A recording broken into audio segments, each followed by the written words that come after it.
wanachadema na Watanzania. Tarehe 10 mwezi Juni 2025, Mahakama Kuu ya Tanzania ilitoa hukumu kwenye shauri dogo la kesi ya msingi namba 8323 ya mwaka 2025, ambapo ilieleza na kutoa amri 3. Katika kesi hiyo, aliyekuwa makamu mwenyekiti wa chama chetu upande wa Zanzibar kwa miaka takriban 15, ndugu Saidi Isa Mohamed, pamoja na wajumbe wa bodi ya wadhamini wa chama wa sasa, ndugu Ahmed Rashid Hamis na mama Maulida Ana Kom, ambaye ni mmoja wa waasisi wa chama, kwa pamoja wameshtaki chama wakilalamikia mgao wa rasilimali kutowapendelea Zanzibar, na hivyo wameiomba mahakama pamoja na mambo mengine, wakiwa wanasubiri shauri la msingi kusikilizwa, Chadema isimamishwe kufanya shughuli za kisiasa na kutumia rasilimali zake.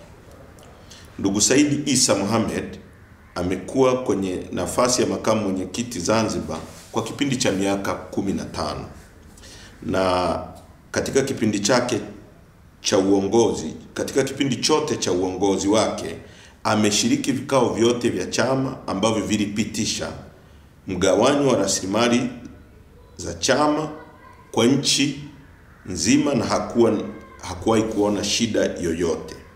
Sambamba na mama Maulida Ana Kom, ambaye amekuwa sio tu mjumbe wa bodi ya wadhamini wanaoishtaki chama, bali amekuwa mwenyekiti wa bodi ya wadhamini, ameshiriki na kuongoza vikao vyote vya mgawanyo wa rasilimali za chama katika kipindi chote. Hakuwahi kuona tatizo, maana kweli halikuwepo tatizo. Maazimio ya mgawanyo wa rasilimali za chama amekuwa akifanya kwenye vikao kwa kuridhiwa na wajumbe wa kikao kwa wingi wao.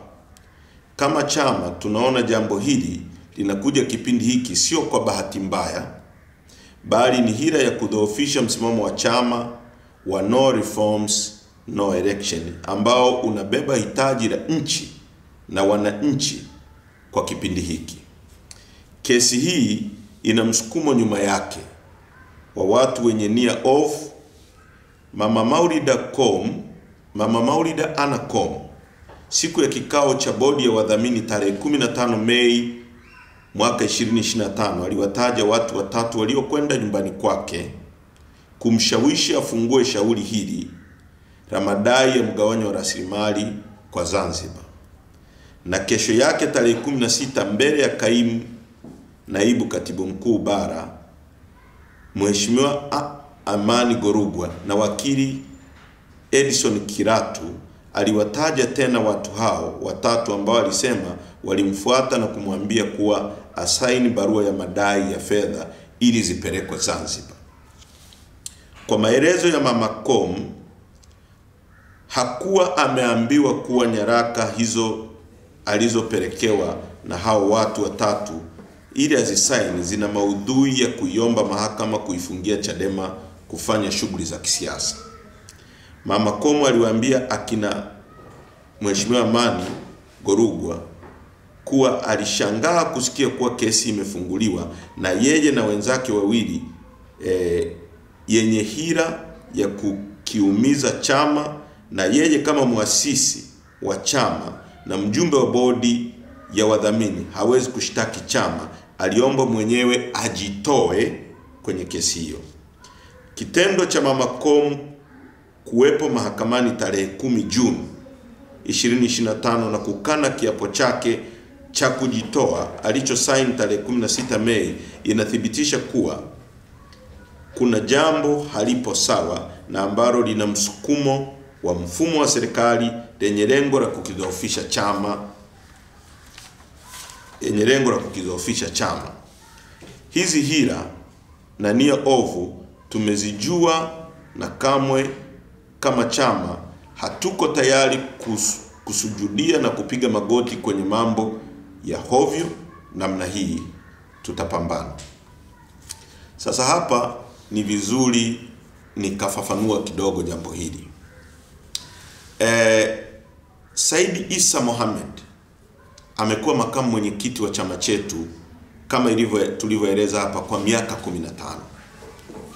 Said Issa Mohamed katika kipindi chote ambacho alikuwa kiongozi na mwenyekiti akiwa Mheshimiwa Freeman Mbowe hakuwahi kulalamika, na bahati nzuri mimi katika kipindi chote hicho nimekuwa naye kwenye kamati kuu. Nimekuwa kwenye kamati kuu kwa zaidi ya takriban miaka 13. Ni katika vipindi vichache tu vya miezi kadhaa ndio sikuwa kwenye kamati kuu. Hakuwahi kuraise hoja yoyote kuhusiana na mgawanyo wa Zanzibar au Zanzibar kudhulumiwa au Zanzibar kuonewa au mapato ya chama kubase bara kuliko Zanzibar. Mama Maulida Komu ni muasisi wa chama kama tulivyosema. Amekuwa mwenyekiti wa bodi, na kwa maana hiyo bodi ndio wenye chama, wao ndio wanaogawa mapato. Mama Maulida Komu ambaye ni mwenyekiti hakuwahi kulalamika wala kutaka mgawanyo mpya wa mali za chama. Licha ya hivyo, hii kesi imekuja baada ya sisi uongozi mpya tuliopatikana tarehe 21 mwezi wa kwanza kuingia madarakani. Watanzania watakumbuka kwamba sisi tuna miezi kadhaa tu ofisini.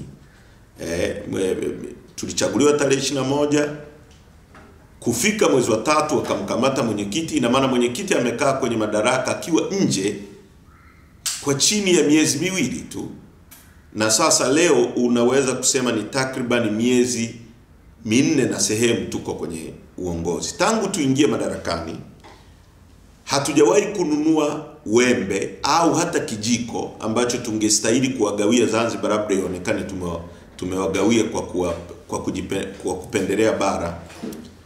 Hatujawahi kuangalia mgao upya, labda redistribution, labda mtu angesema kwamba sasa tumeingia uongozi mpya umebadilisha mgao ulivyokuwa unaenda. Kama ni ruzuku iliyokuwa inaenda Zanzibar inaenda vile vile. Kama ni mgao uliokuwa unaenda Zanzibar unaenda vile vile alivyokuwa Said Issa Mohamed, alivyokuwa Mama Maulida Komu na ulivyokuwa uongozi uliokuwa chini ya Mheshimiwa Mbowe. Sana tulichofanya, kuna magari ambayo yalitolewa au gari iliyotolewa kwa ajili ya Zanzibar, na kwa sababu lilikuwa linatumiwa na aliyekuwa naibu katibu mkuu Zanzibar huku bara na akawa analitumia huku, sisi tumeamuru, uongozi mpya umeamuru livuke liende Zanzibar, litumike likiwa Zanzibar, kwa sababu naibu katibu mkuu aliyekuwa huku, aliyekuwa Zanzibar ni kama alikuwa anakaa bara. Kwa hiyo akawa anatumia hili gari likiwa huku bara muda wote ambalo lilipaswa kwa Zanzibar. Sana tulichofanya sisi, tumeamuru hilo gari livuke, ambao ni Ford mpya, iende Zanzibar, itumike ikiwa kule Zanzibar. Kwa hiyo hatujawahi kufanya mgawanyo mwingine wowote wa mali, labda kutazama au kufanya nini kama nilivyoeleza. Sasa inakuwaje watu ambao walikuwa kwenye madaraka, watu ambao ndio walikuwa wamegao, ndio waliofanya huu mgao, watu ambao ndio wamekuwa wanasimamia chama kikiwa hivi, leo baada ya kutolewa madarakani kwa njia ya kura waone kwamba huo mgawanyo sio sawa? Ndio maana tunasema hizi ni hila za serikali kwa kutumia hawa watu kujaribu kuzuia operation ya no reforms no election. Na hizi hila hazisimami peke yake. Mojawapo ni kumkamata mwenyekiti, nyingine ilikuwa ni kuzuia ruzuku. Mtakumbuka kuna kesi iko hapo inaitwa kesi ya Mchome iliyopelekwa kwa msajili wa vyama vya siasa.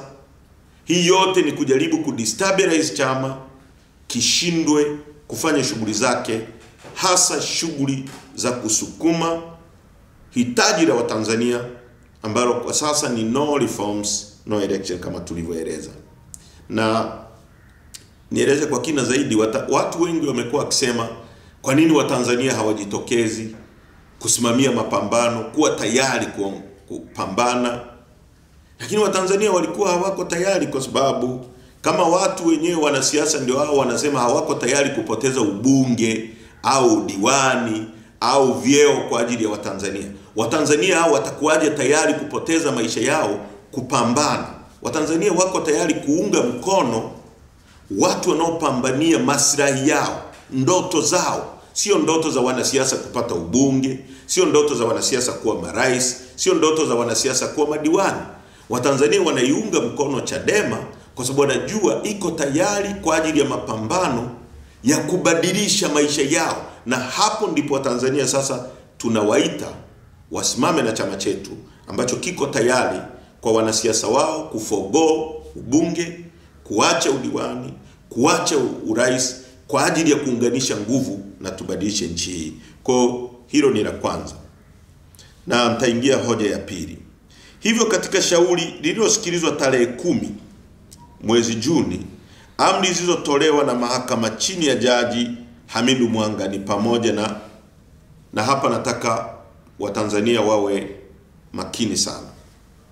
Kuzuia katibu mkuu wa chama na bodi ya wadhamini kutofanya shughuli za kisiasa hadi uamuzi wa mahakama utakapotolewa kwenye shauri hili. Kuzuia katibu mkuu, order namba 1 iko very specific. Kuzuia katibu mkuu na bodi ya wadhamini kufanya shughuli za chama. Ya pili, watumishi wa chama na wote waliotajwa kwenye amri ya pili ya kesi hii kutotumia rasilimali za chama hadi uamuzi wa mahakama utakapotolewa. Watumishi wa chama au viongozi wa chama kutotumia rasilimali za chama, majengo ambayo yako chini ya bodi ya wadhamini, magari labda kwa mfano, na rasilimali zingine ambazo kwa mfano fedha na nini, mpaka uamuzi utakapotolewa. Hukumu ya shauri hili ilisikilizwa upande mmoja, na hili ni jambo jingine la msingi sana. Upande mmoja baada ya wakili wetu ndugu Jebra Kambole, kwa sababu muhimu kabisa, aliamua kujitoa. Mwenendo ulikuwa kama ifuatavyo.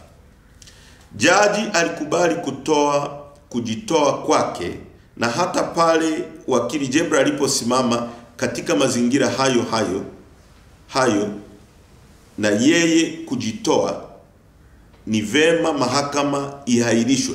Aliposimama na kuomba kwamba ni vema mahakama ihairishwe na walalamikiwa ambao yani ni chama wajulishwe na wapatiwe fursa ya kutafuta wakili mwingine, jaji alisema yeye Jebra sio mwakilishi wa chama na hawezi kuwasemea, hivyo akaamua kesi isikilizwe upande mmoja, kutoa uamuzi ambao umekuwa na madhara na upo kinyume cha misingi ya haki.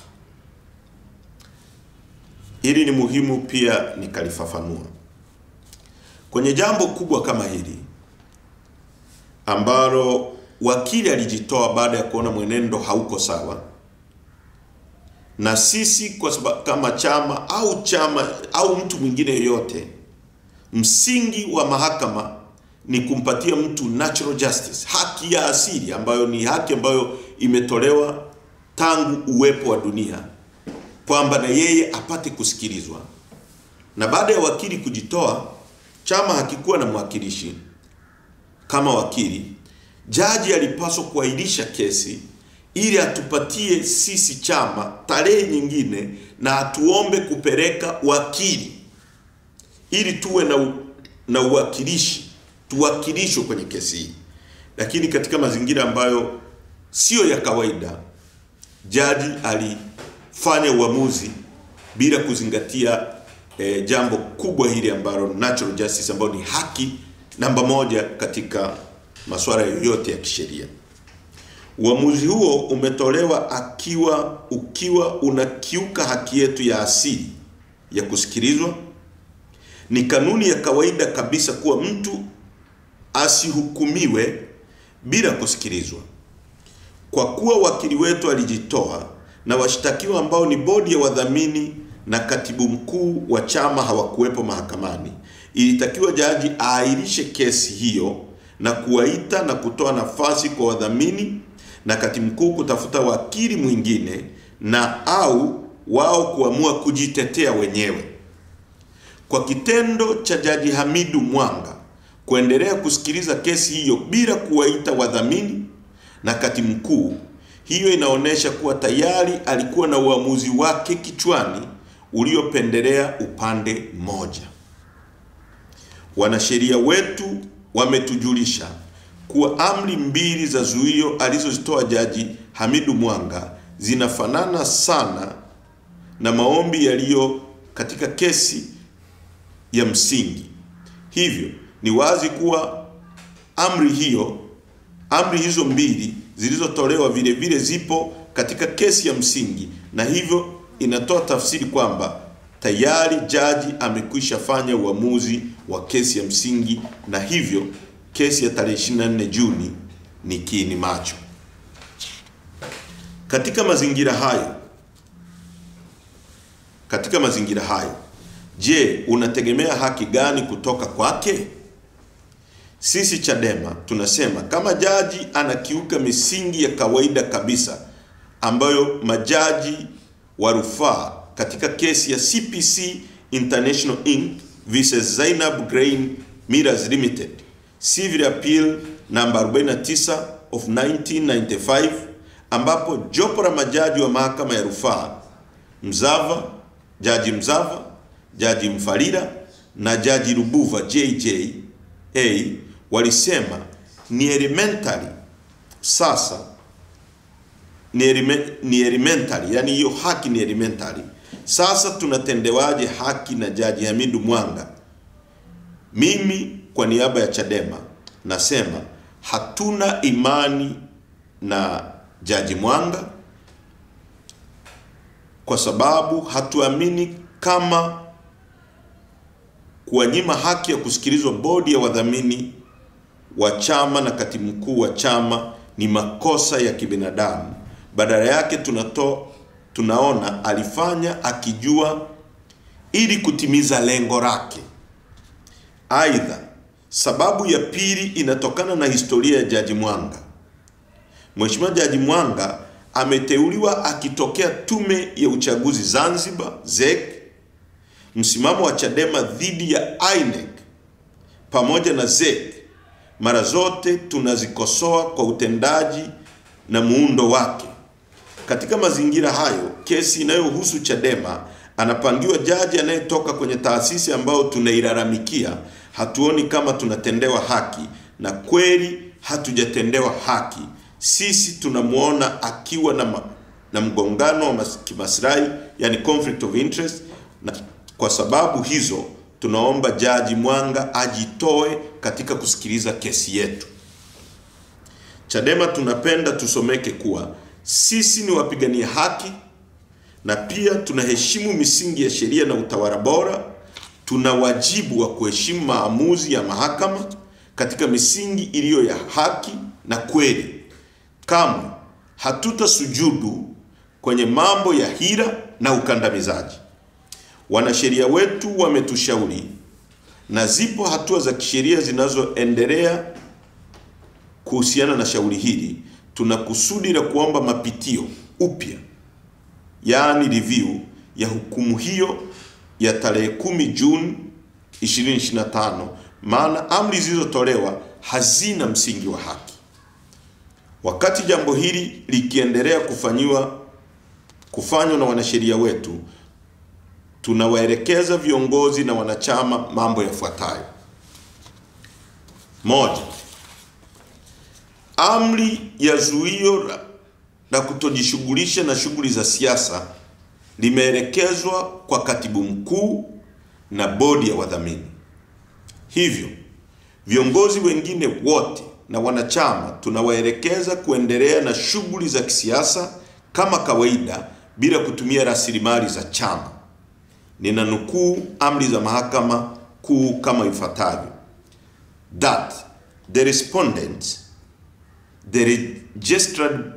the registered trustee of Chama cha Demokrasia na Maendeleo Chadema, the general secretary Chama cha Demokrasia na Maendeleo Chadema, are restrained or prevented from organizing and or participating in any and all political activities pending the determination of the petition.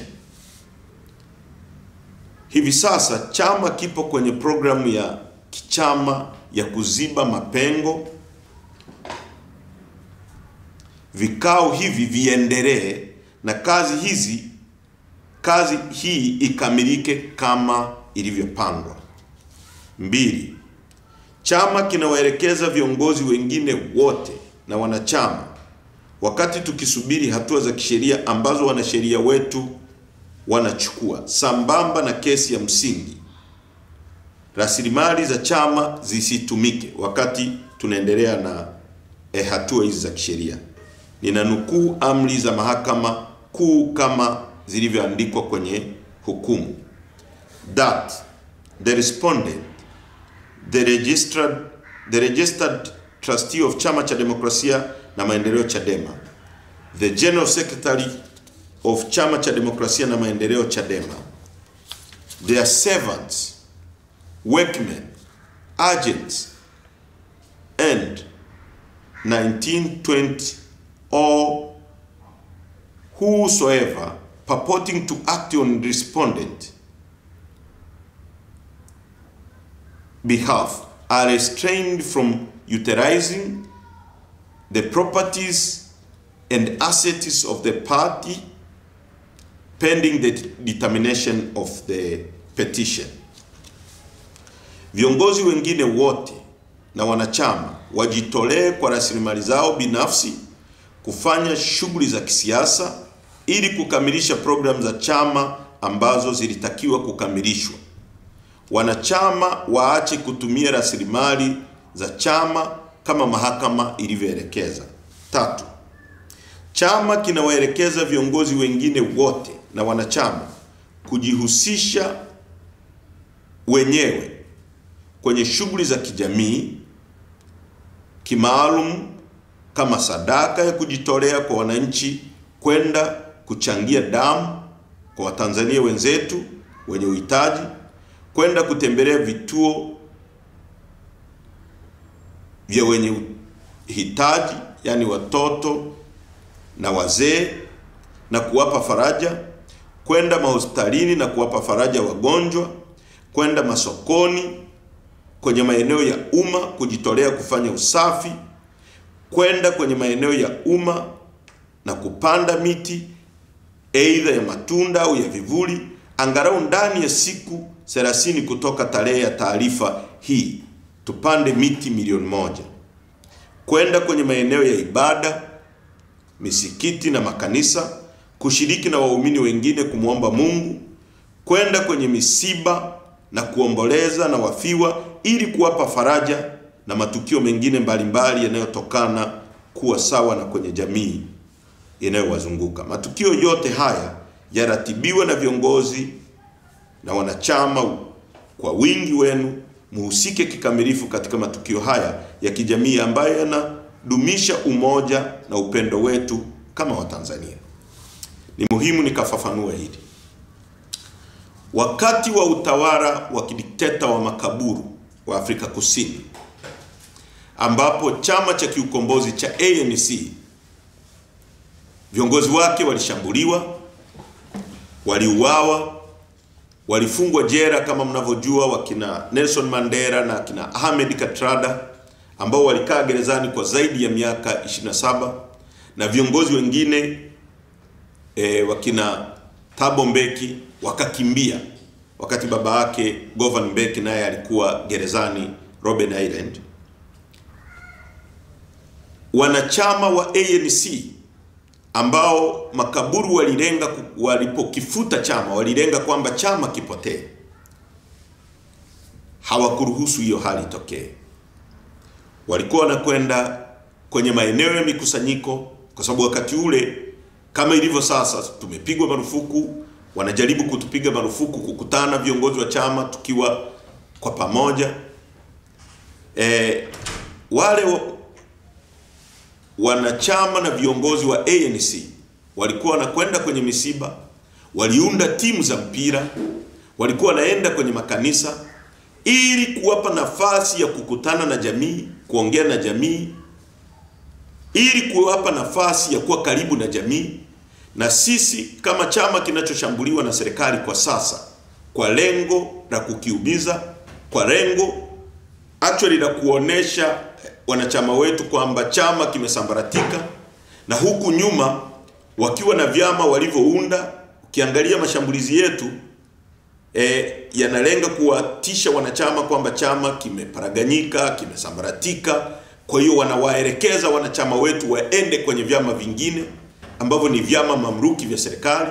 Sisi tunawaelekeza wanachama wetu, chama hakiwezi kusambaratika, chama kiko imara, chama ni nyie, chama ni wananchi ambao wanatuunga mkono kwa sana, na mmeona kwenye ziara zetu hakuna chama chenye uwezo wa kuitisha wananchi wakaja kwa wingi kama chama chetu. Kwa hiyo msisambaratike, msitishike, msibabaike. Nendeni kwenye matukio ya kijamii, endeleeni na vikao vya chama kama tulivyoelekeza. Msitumie majengo tu yale ambayo yako kwenye board of trustee mpaka tutakapomaliza swala hili, lakini mnaweza kukutana kwenye maeneo mbalimbali, mfanye vikao vya kichama, mpande miti, mtembelee wagonjwa, toe damu, fanye nini ili chama chetu kiendelee kusukuma agenda za no reforms no election. Endeleeni kuvaa t-shirt zenye jumbe mbalimbali, jumbe za no reforms no election, ambayo ndio inawaudhi sana watawala mpaka wanababaika kwa kiwango hichi. Chama kinasisitiza kuwa nchi yetu inahitaji kufanyiwa mabadiliko ya mfumo, yani reforms ya uchaguzi kabla ya uchaguzi wa mwezi Oktoba 2025. Chama chetu, sisi viongozi wakuu, mara zote tumekuwa tayari kwa mustakabali wa taifa letu. Tupo tayari kwa mazungumzo na majadiliano yenye lengo la kutufikisha kwenye kufanyika mabadiliko ili tusirudie uzoefu mbaya wa chaguzi zilizopita. Mabadiliko haya tunaendelea kuyadai kwa sababu ni hitaji la nchi na wananchi kwa kipindi hiki na si wakati mwingine. Hivyo Watanzania wote tuendelee kupaza sauti zaidi kuwa no reforms no election. Kuhusu kesi inayomhusu mwenyekiti wetu Mheshimiwa Lissu, kwanza ieleweke kuwa Lissu sio mhaini. Tunaisihi serikali iondoe hii aibu kwa taifa. Serikali iache uonevu wa kuonea raia wake kwa kuwabambikizia kesi ambazo hazina kichwa wala miguu.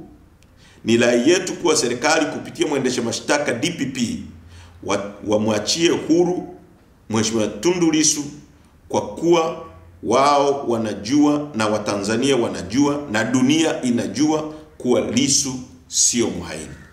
Kwa kumalizia, ndugu zangu wanachadema na Watanzania, chama chetu kinashambuliwa kwa nia ovu, kwa lengo la kutaka kukiua, kwa lengo la majaribu yote haya ni kujaribu kukiua chama, kukifuta chama au kukipoteza chama kwenye ramani za siasa. Nataka niwaambie uongozi wetu uko imara. Tundu Lissu mwenyekiti wetu ambaye yuko gerezani kwa sasa yuko imara. Viongozi wengine wote wa kamati kuu wako imara. Nataka niwahakikishie kwamba chama hakitatetereka.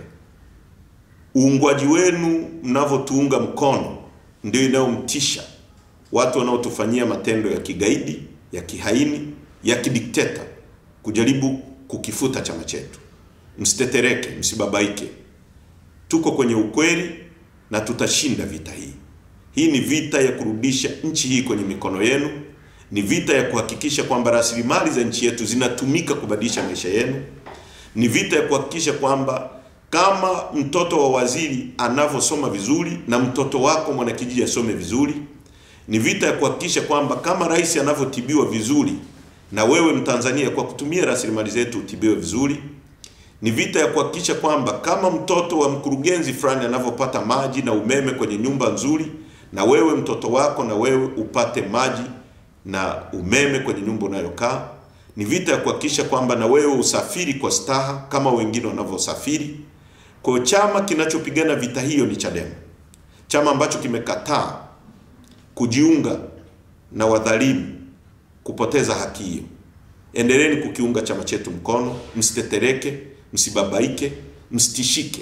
Msisikilize maneno ya watu wanaowaambia kwamba chama kinapotea au kinafanya nini. Chama kingekuwa kinapotea, kisingekuwa kinazungumziwa na kina Wasira kila siku wanazungumzia chama hiki. Hawazungumzi vyama vingine hivyo ambavyo wasemi vinapotea. Hawazungumzi vikaragosi walivyoviunda. Wanazungumzia chama chetu kwa sababu chama chetu ni imara. Mikutano yetu nchi nzima imethibitisha hivyo. Upendo wenu zidi ya chama chetu, michango yenu ndio inasababisha tunashambuliwa. Tutawaelekeza njia mpya ya kuendelea kukichangia chama na kukiunga mkono ili shughuli ziendelee. Wakati huo tukiendelea na mapambano haya ya kesi kuhakikisha tunashinda. Asanteni sana, kuweni imara, msitetereke, sisi tuko imara. Asanteni, endeni kukiunga chama mkono. Mungu awabariki sana.